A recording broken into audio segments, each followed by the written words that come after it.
आज दिनांक 14 जनवरी 2022 को मैं डॉक्टर मनु जी राय, एसोसिएट प्रोफेसर हिंदी विभाग TS कॉलेज हिसुआ, स्नातक तृतीय खंड हिंदी प्रतिष्ठा के विद्यार्थियों को उनके पाठ्यक्रम में निर्दिष्ट कतिपय छंदों के लक्षण और उदाहरण के बारे में बताने जा रहा हूँ।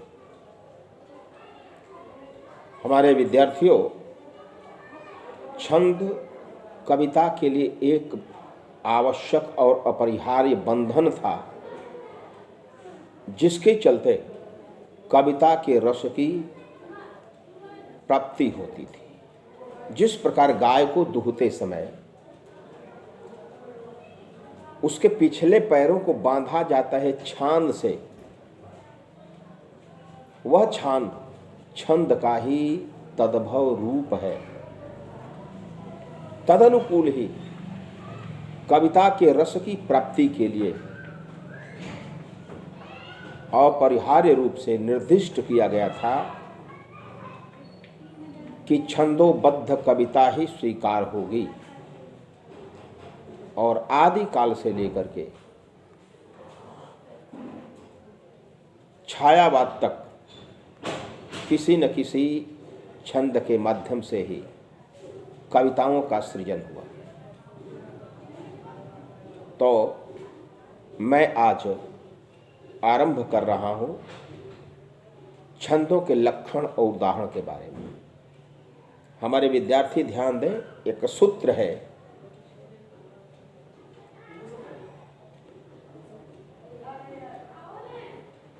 यमाता राजभान सलगा। यमाता राजभान सलगा। य से यगण, म से मगण, त से तगण, र से रगण, ज से जगण,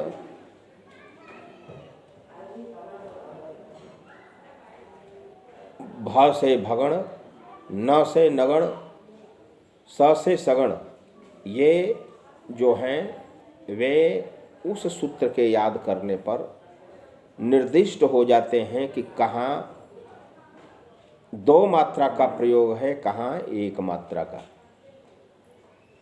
यह ध्यान दें कि जहाँ पर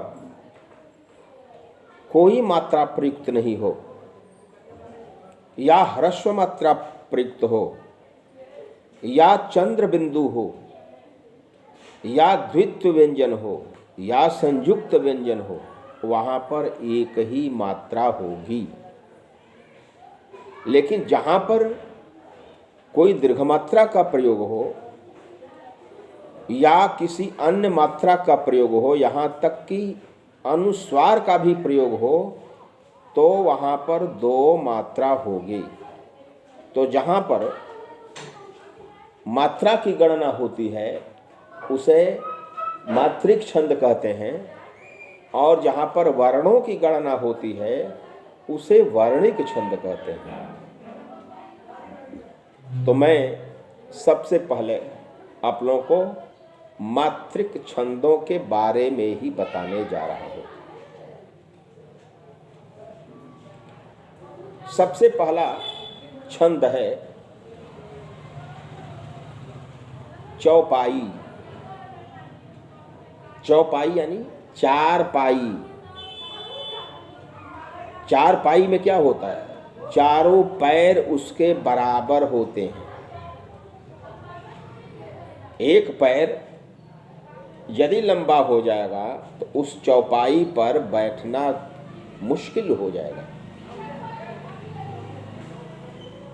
चौकी, चारपाई या पलंग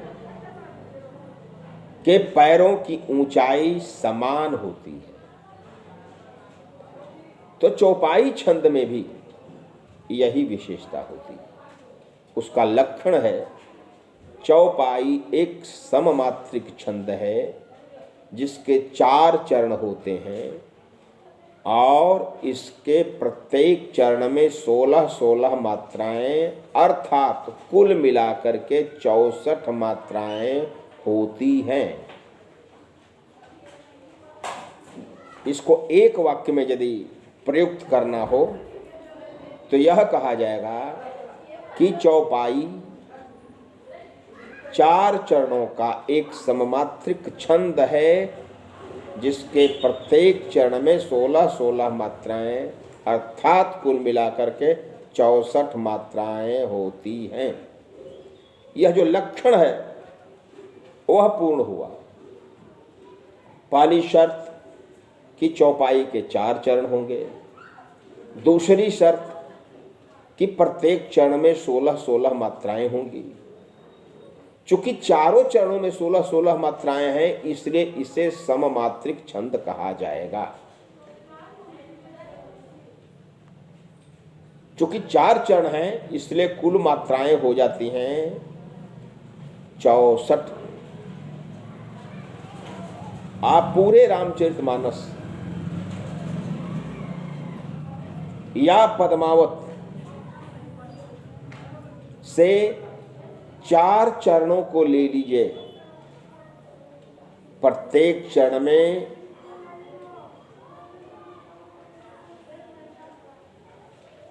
16-16 मात्राएं ही होंगी, न कम न अधिक। गोस्वामी तुलसीदास या जायसी ने ऐसा प्रयोग किया है कि जिसमें संशय नहीं हो, छंद दोष नहीं हो, और इसके लिए वे साधुवाद के पात्र हैं। तो जैसे बंदौ गुरुपद पद्म परागा, सुरुचि सुवास सरस अनुरागा, आमिय मूरि मय चूरन चारु, समन सकल भव रुज परिवारु। ये 4 चरण हुए। बंदौ गुरुपद पद्म परागा एक चरण, सुरुचि सुबास सरस अनुरागा दूसरा चरण, अमिय मूरि मय चूरन चारु तीसरा चरण, समन सकल भव रुज परिवारु चौथा चरण। अब इसकी गणना करके देखा जाए तो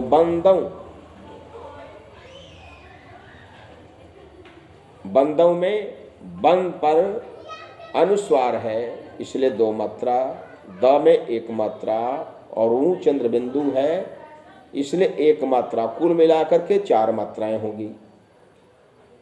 गुरु में दोनों में ह्रस्व है, इसलिए 6 मात्रा गुरु। पद में 2 मात्रा यानी 8, पदुम में 3 मात्रा 11, परागा में 5 मात्रा 11 5 16, यानी प्रथम चरण में 16। और द्वितीय चरण में देखिए, सुरुचि में 3 मात्रा, सुबास में 4 मात्रा, सरस में 3 मात्रा, 3 4 7 3 10, अनुरागा में 6 मात्रा, रा और गा में 2 मात्राएं होंगी, अ और नु में 1 मात्रा, 16 मात्रा। अमिय मूरि में चूरन चारु में भी गिन करके देख लीजिए, दोनों चरणों में 16-16 मात्राएं ही होंगी। विद्यार्थियों को यह ध्यातव्य होना चाहिए कि आप उदाहरण के रूप में कहीं से भी 4 चरण लेकर के उदाहरण के रूप में प्रस्तुत कर सकते हैं। रामचरितमानस में 7 कांड है, 7 कांडों में से 4 चरण कहीं से चुन लीजिए और उसको लिख दीजिए। लक्षण मैंने पहले बताया, उदाहरण ये हुआ, और उसकी गणना करके निर्दिष्ट कर दीजिए कि प्रत्येक चरण में 16-16 मात्राएं होंगी, यानी कुल मिलाकर के 64 मात्राएं। यदि मात्र आप 2 चरणों का ही प्रयोग करते हैं तो उसे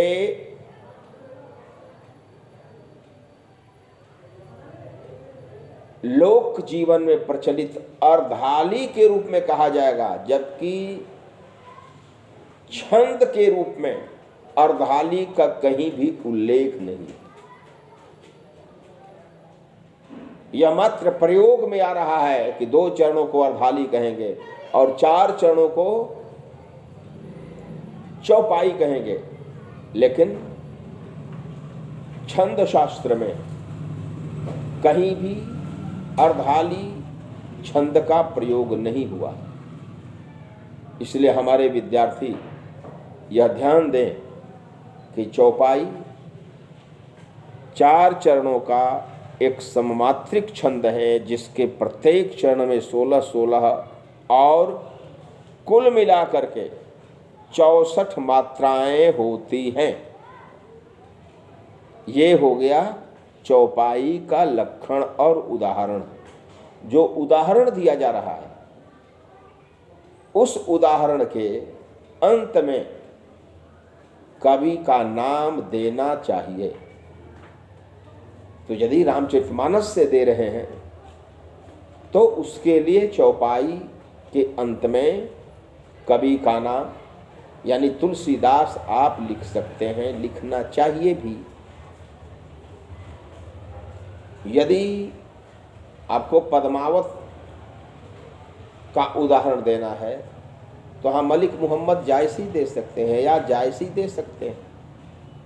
दोनों उपयुक्त और शुद्ध प्रयोग हैं। इनका आप अपनी इच्छा के अनुसार प्रयोग कर सकते हैं। तो मैं पुनः याद दिला दूं कि चौपाई एक सममात्रिक छंद है, जिसके प्रत्येक चरण में 16-16 मात्राएं होती हैं।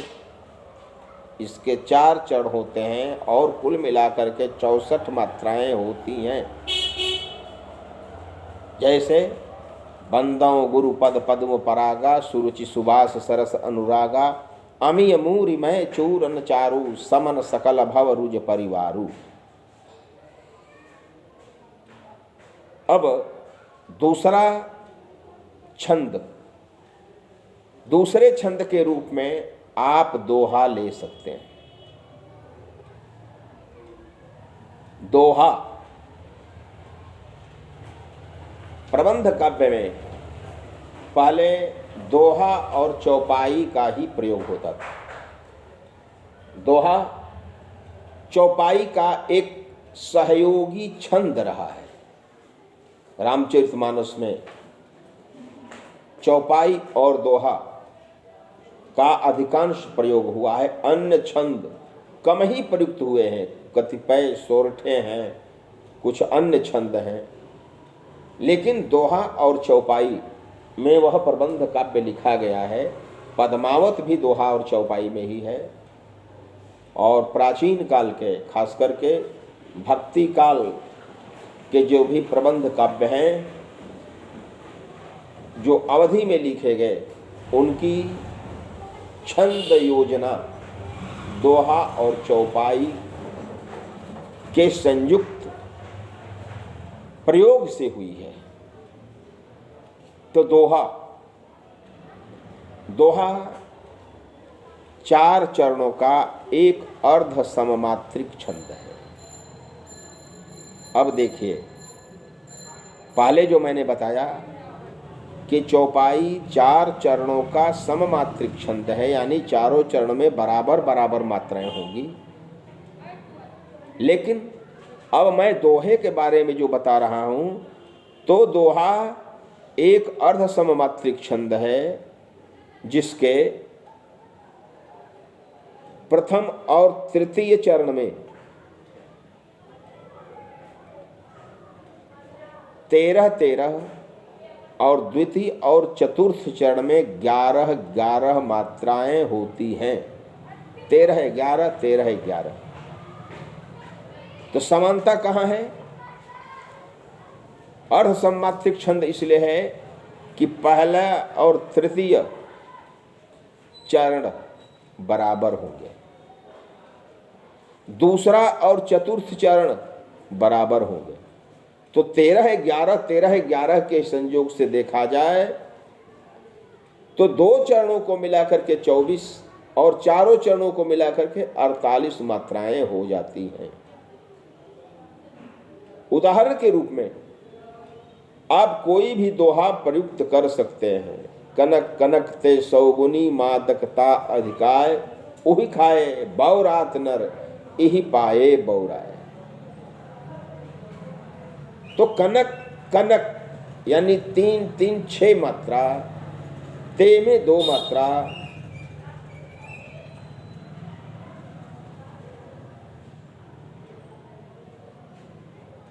सौगुनी में 5 मात्रा, तो 6 2 8 5 13।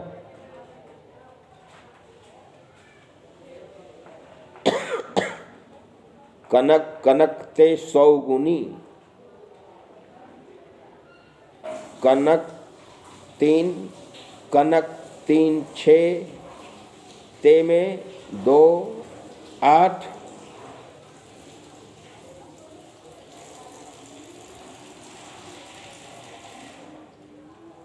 सौगुनी में सौगुनी कनक कनक ते सौगुनी, कुल मिलाकर के 13 मात्राएं। मादकता मादकता में 5 मात्रा, अधिकाय में 5 2 7 4 11, तो कुल मिलाकर के 13 11 13 11 की मात्राओं का प्रयोग होता है। इस प्रकार उसमें कुल मिलाकर के 48 मात्राएं होंगी। बिहारी लाल के भी दोहे को ले सकते हैं, जैसे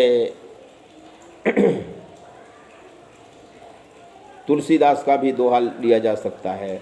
बंदौ अवध भुवाल सत्य प्रेम जेहि राम पद, बिछुरत दीन दयाल प्रिय तनु तृण इव परिहरेउ। तो ऐसे ऐसे प्रयोगों के द्वारा यह सिद्ध होता है कि दोहा एक अर्धसममात्रिक छंद है, जिसके 4 चरण होते हैं। प्रथम और तृतीय चरण में 13 13 और द्वितीय और चतुर्थ चरण में 11 11 मात्राएं होंगी। गिरा अर्थ जल बीच सम कहियत भिन्न भिन्न, बंदौ सीताराम पद जिनहि परम प्रिय खिन्न। हमारे विद्यार्थी यह ध्यान देंगे कि छंद के लेखन के क्रम में मात्राओं का प्रयोग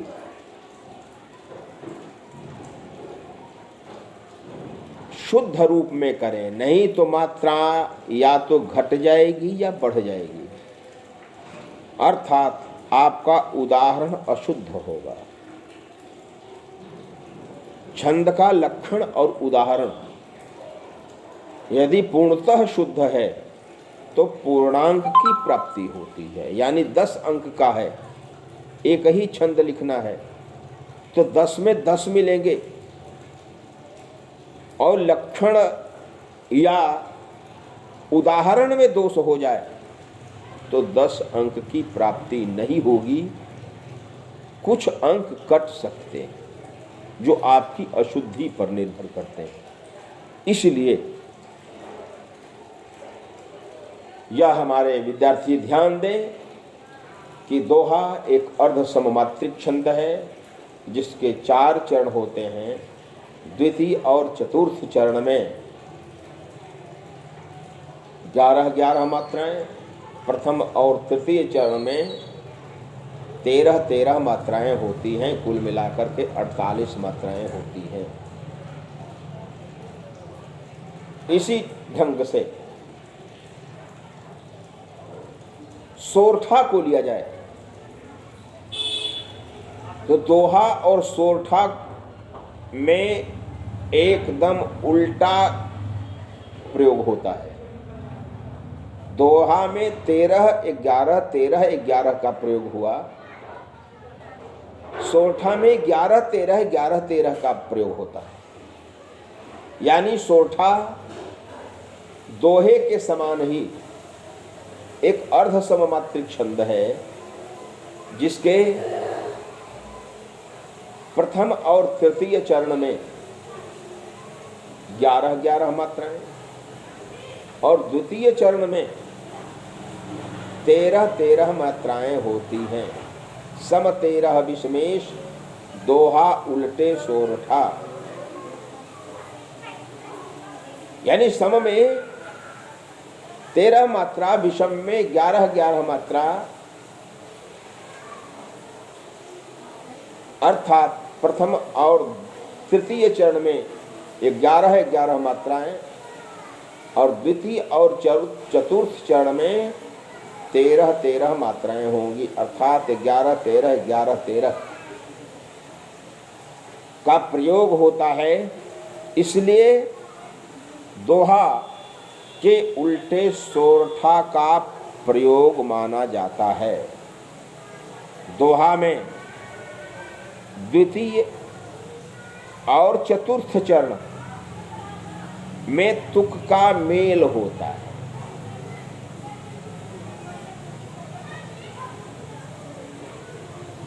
रहीमन धागा प्रेम का मत तोड़ो चटकाए, टूटे पे फिर ना जुटे जुटे गांठ पड़ जाए।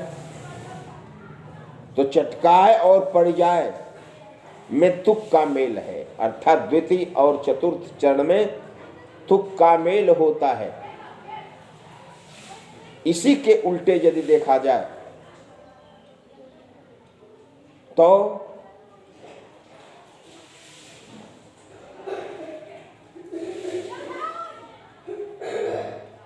सोरठा में प्रथम और तृतीय चरण में तुक का मेल होता है, दोहा में द्वितीय और चतुर्थ का, और सोरठा में प्रथम और तृतीय का। तो कुल मिलाकर के यह स्पष्ट है कि सोरठा एक अर्ध सममात्रिक छंद है, जो दोहा के ठीक उल्टा प्रयुक्त होता है। इसके प्रथम और तृतीय चरण में 11 11 मात्राएं और द्वितीय और चतुर्थ चरण में 13 13 मात्राएं होती हैं। प्रथम और तृतीय चरण में तुक का मेल होता है। इस प्रकार दोहा के ठीक विपरीत दोहा सोरठा छंद माना गया है, जो अर्ध सममात्रिक छंद है, जिसके 4 चरण होते हैं। प्रथम और तृतीय चरण में 11 11 मात्राएं, द्वितीय और चतुर्थ चरण में 13 13 मात्राएं होंगी, अर्थात कुल मिलाकर के 48 मात्राएं होती हैं। रामचरितमानस के आरंभ में ही कई सोरठे प्रयुक्त हुए हैं।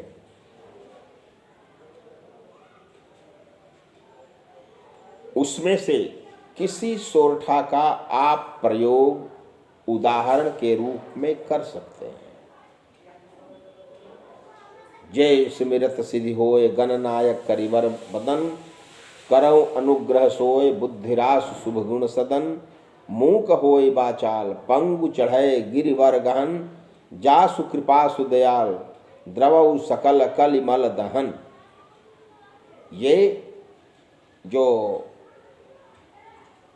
है ये सभी सोरठा ही है। कुंद इंदु समदेह उमा रमन करुणा अयन, जाहि दीन पर नेह करौ कृपा मर्दन मयन। तो ये जितने भी हैं रामचरितमानस के बाल कांड में संस्कृत के श्लोकों के पश्चात वे सभी सोरठा में प्रयुक्त छंद हैं। इनमें से किसी एक का आप प्रयोग कर सकते हैं और प्रत्येक प्रयुक्त छंद विशुद्ध रूप में हैं, उनका कंठस्थ करके ही अभ्यास करके ही प्रयोग करें। अब देखिए, इसके बाद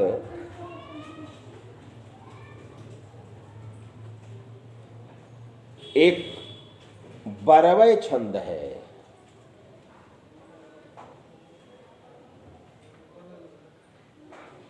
बरवय रामायण में गोस्वामी तुलसीदास ने बरवय छंद का प्रयोग किया है।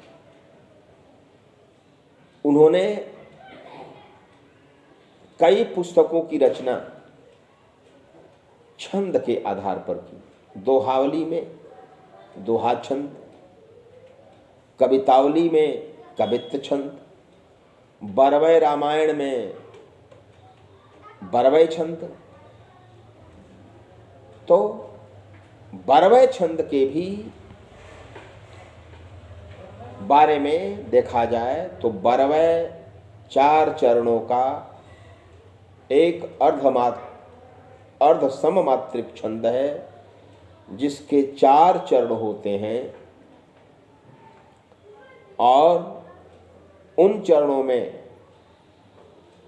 प्रथम और तृतीय चरण में 12-12 मात्रा, द्वितीय और चतुर्थ चरण में 7-7 मात्राएं होती हैं। यानी 12-7-19, 12-7-19 अर्थात कुल मिलकर के 38 मात्राएं होंगी।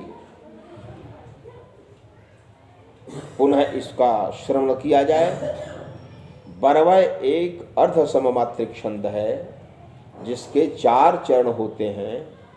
इसके प्रथम चरण में 12, द्वितीय चरण में 7, तृतीय चरण में 12, चतुर्थ चरण में 7, यानी कुल मिलाकर के 38 मात्राएं होती हैं। तो बरवय छंद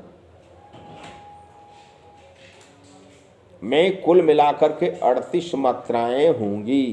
जैसे बरवय रामायण का ही एक उदाहरण है, अब जीवन के हे कपि। अब में 2, जीवन में 4, 4-2 6, के में 2, 8, हे में 10 और कपि में 2, 12। यानी प्रथम चरण 12 मात्रा। आस न कोय, आस में 3, न में 1 4 और कोय में 3, यानी 4-3 7। तो 12-7-19। कनगुरिया के मुदरी, कनगुरिया में 4, के में 2 6, मुंदरी में चंद्रबिंदु है और ह्रस्व है, इसलिए 4 मात्राएं मुंदरी में।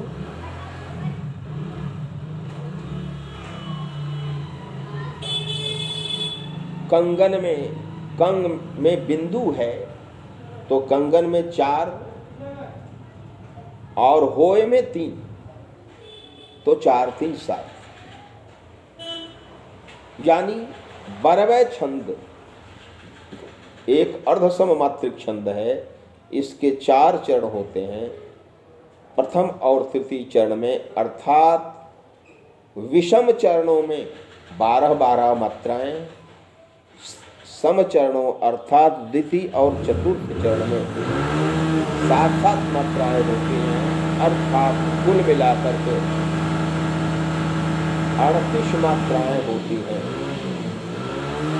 तो बरवय रामायण इसी छंद में लिखा गया है, इसलिए हमारे विद्यार्थी इसे कंठस्थ कर लें कि बरवय छंद एक अर्ध सममात्रिक छंद है। इसके 4 चरण होते हैं।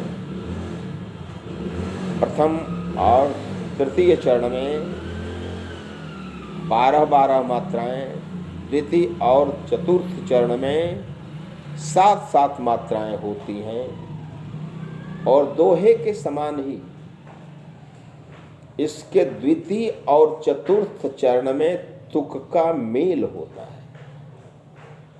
अब जीवन के हे कपि, आस न कोय कन गुरिया के मुंदरी कंगन हो। इसमें भी आपको देखें तो तुक का मेल किया गया है, कोय और होय में तुक का मेल है, जो द्वितीय और चतुर्थ चरण के अंत में शब्द प्रयुक्त हुए हैं। अब इसी प्रकार से एक छंद है जिसको कुंडलियां कहते हैं, ताकि कुंडलियां के पहले रोला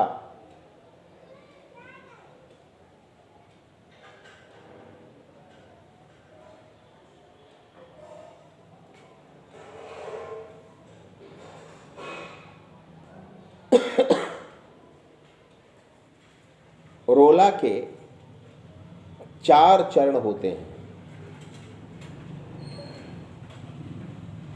और चारों चरणों में 24-24 मात्राएं होती हैं। यानी देखा जाए तो 24 चौक 96 मात्राओं वाला रोला एक छंद है, जिसके 4 चरण होते हैं। चारों चरणों में बराबर बराबर मात्राएं अर्थात सममात्रिक छंद है, 24-24 मात्राएं होती हैं और इसमें कुल मिलाकर के 96 मात्राओं का प्रयोग होता है। जैसे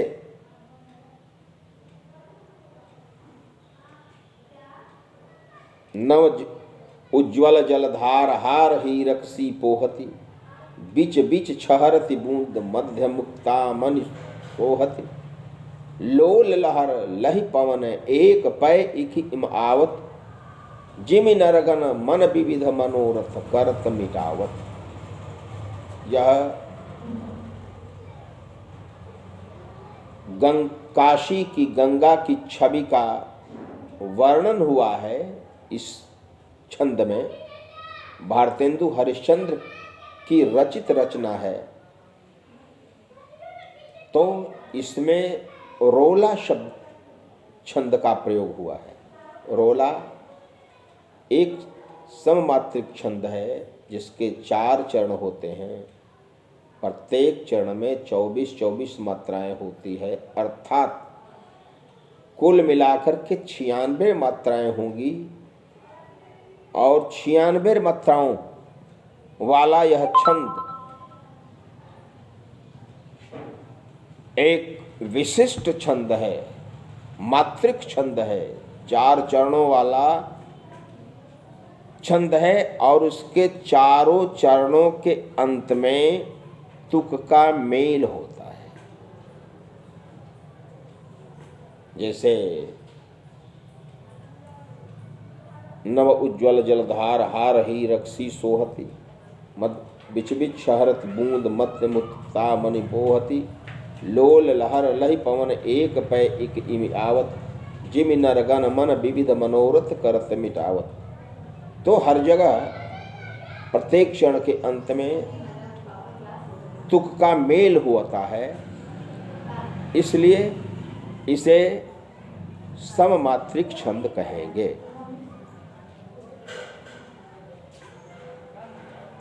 अब देखा जाए तो जिस प्रकार से सोरठा में 11-13 मात्राओं का विश्राम होता है, उसी ढंग से रोला में भी होता है। यानी 2 रोला के योग को मान लिया जाए, 2 सोरठा के योग को रोला मान सकते हैं, लेकिन यह स्वतंत्र छंद है और इस छंद की विशेषता है कि इसके प्रत्येक चरण में 24-24 मात्राएं होती हैं। 11-13 मात्राओं के बाद इसमें विश्राम होता है। कुल मिलाकर के 96 मात्राएं होती हैं। चारों चरणों के अंत में तुक का मेल होता है। अब इसके पश्चात यदि देखा जाए तो एक मिश्रित छंद है जिसका नाम है कुंडलियां। तो कुंडलियां एक मिश्रित छंद है, और मिश्रित छंद इसलिए कि इसके प्रारंभ में एक दोहा होता है और अंत में एक रोला होता है। इसके पहले मैंने रोला और दोहा का इसलिए प्रयोग किया कि जब कुंडलियां का प्रयोग होगा तो दोहा प्रारंभ में रहेगा, रोला बाद में रहेगा। तो कुंडलियां एक मिश्रित छंद है जो दोहा और रोला का मिश्रण है। प्रारंभ में दोहा और बाद में रोला का प्रयोग होता है। तो जो दोहे का चतुर्थ चरण है वह रोला के प्रथम चरण के पूर्वार्ध में आता है। यह शर्त है।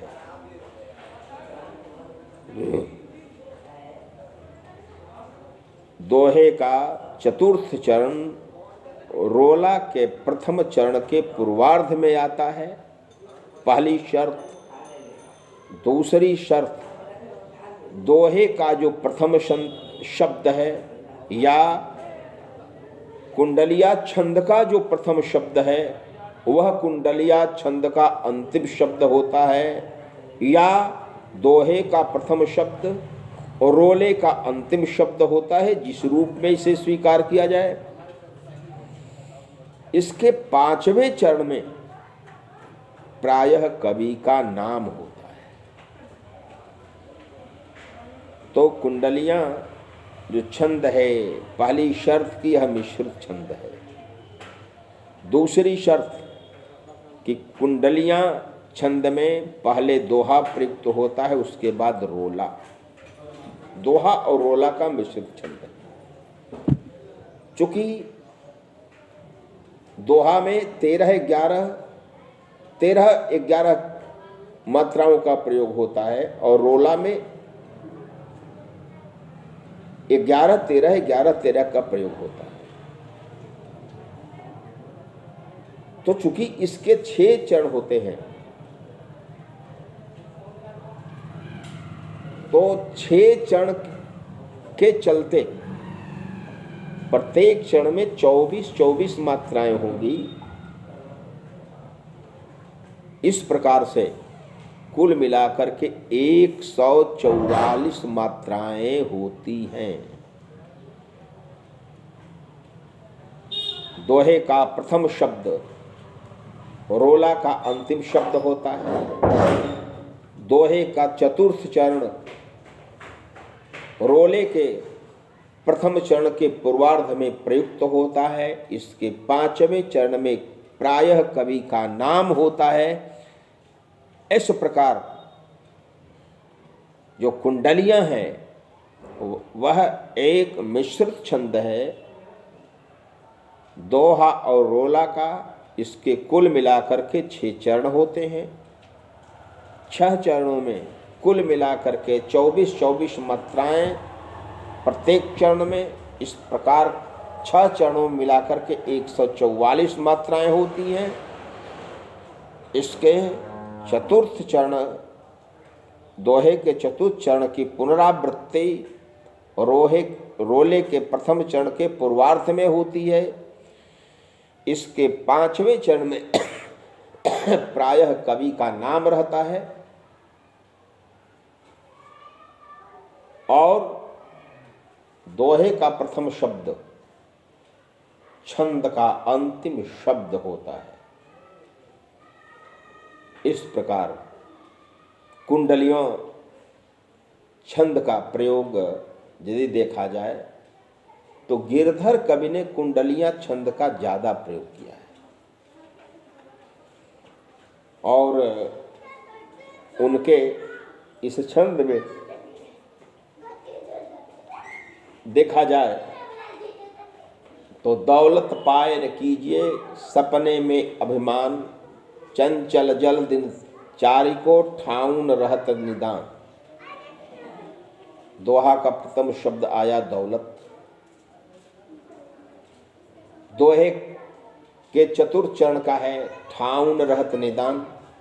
अब इसकी पुनरावृत्ति होती है रोले के प्रथम चरण के पूर्वार्ध में। ठाउन रहत निदान जियत जग में जस लीजय, मीठे वचन सुनाए विनय सब ही की कीजय। कह गिरधर कबीराय, पांचवा चरण आया। अरे यह सब घट तौलत, पाहुन है दिन चार रहत सब ही को दौलत। यानी सबकी दौलत अतिथि के समान 4 दिन तक ही रहती है। इसलिए दौलत प्राप्त करके स्वप्न में भी अभिमान नहीं करना चाहिए। दौलत पाए न कीजिए सपने में अभिमान, चंचल जल दिन चारु को ठाउन रहत निदान। ठाउन रहत निदान जियत जग में जस लीजय, मीठे बचन सुनाए विनय सब ही की कीजय। कह गिरधर कबीराय, अरे यह सब घट तौलत, पाहुन भय दिन चार सब रहत सब ही को दौलत। तो यह हुआ कुंडलियां छंद। मैं विद्यार्थियों से बार बार कहना चाहता हूं कि आप छंद और अलंकार के लक्षण और उदाहरण को विशुद्ध रूप में लिखें। शुद्ध नहीं, विशुद्ध। एक भी मात्रा का छंद में दोष हो जाएगा तो छंद गणना मात्रिक छंदों में संभव नहीं होगी, वर्णिक छंद में भी संभव नहीं होगी। ह्रस्व की जगह दीर्घ कर दे, दीर्घ की जगह ह्रस्व कर दे तो दिक्कत हो सकती है। इसलिए आप छंद और अलंकार के वर्णन के क्रम में सर्वप्रथम उसके लक्षण लिखें, उसके बाद उसका उदाहरण लिखें और तत्पश्चात उसकी विवेचना करें। जैसे मैंने बताया कि कोई शब्द है, उस शब्द की व्याख्या होनी चाहिए। आप मात्रिक छंदों का प्रयोग कर रहे हैं तो मात्रा की गणना होनी चाहिए। जहां पर एक शब्द यदि प्रयुक्त हुआ है तो जहां ह्रस्व है वहां पर 1 मात्रा, जहां दीर्घ है वहां पर 2 मात्रा, जहां द्वित्व व्यंजन है वहां पर 1 मात्रा, जहां पर अनुस्वार है वहां पर 2 मात्रा, जहां पर चंद्रबिंदु है वहां पर 1 मात्रा, द्वित्व व्यंजन में 1 मात्रा। और यदि द्वित्व व्यंजन है और उसके पहले का जो कोई वर्ण है तो वह दीर्घ मात्रा का वाचक होगा।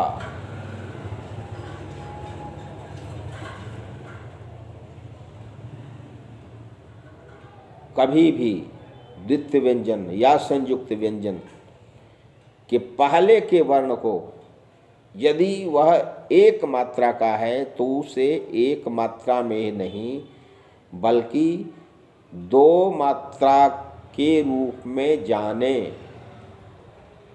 जैसे चिन्ह हन संयुक्त है, उसके पहले ची जो आया है ह्रस्व मात्रा का है, लेकिन संयुक्त व्यंजन के पहले आने के चलते ची 2 मात्रा का हो जाएगा और जो हन संयुक्त है उसमें 1 मात्रा होगी। बिंदु और चंद्र बिंदु में हमारे विद्यार्थी भ्रम के शिकार हो जाते हैं। बिंदु जहां पर रहेगा वहां पर 1 मात्रा नहीं होगी, 2 मात्रा होगी। जैसे हंस, हंस में ह पर 2 मात्रा है, ह में 2 मात्रा है।